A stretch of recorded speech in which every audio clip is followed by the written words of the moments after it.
ఈ రోజు నుంచి నవరాత్రులు ప్రారంభం. అలాగే భవానీ దీక్షల ప్రారంభం. ఈ రోజు మొదటి రోజున అమ్మవారిని బాలా త్రిపుర సుందరీ దేవిగా అలంకరణ చేయడం జరుగుతుంది. నవదుర్గల్లో ఒకటైనటువంటి ఈ బాలా త్రిపుర సుందరీ దేవిని ఎవరైతే పూజ చేస్తారో ఆ అమ్మవారి తాలూకా అనుగ్రహం వలన సర్వసిద్ధులు కూడా కలుగుతాయని శాస్త్రం చెప్తుంది.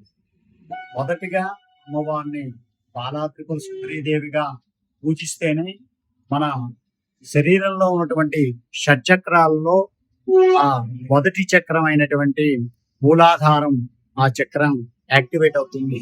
ఆ యాక్టివేట్ అవడం వలన మనకి అష్టసిద్ధుల్లో కొన్ని సిద్ధులు లభిస్తాయని ఆ ఆమ్నాయ మందారం అనేటువంటి గ్రంథంలో చెప్పడం జరిగింది.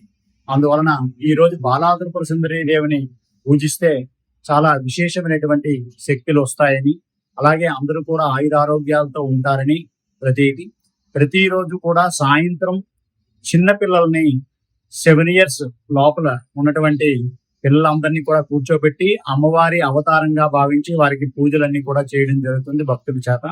సాయంత్రం లలితా త్రిశతి ఖడ్గమాల పారాయణతో అమ్మవారి పూజా కార్యక్రమం ప్రారంభమవుతుంది. ఈ రోజు సర్వతో భద్ర మండప ఆవాహం, విఘ్నేశ్వర పూజ, పుణ్యాహవాచనం, సర్వతో భద్ర మండప ఆవాహనంతో ఈ రోజు కార్యక్రమాలు కలశ స్థాపనంతో ప్రారంభమవుతాయి. ఈ 9 రోజులు కూడా ఆ కలశానికి అమ్మవారికి పూజా కార్యక్రమాలు యథావిధిగా జరుగుతాయి.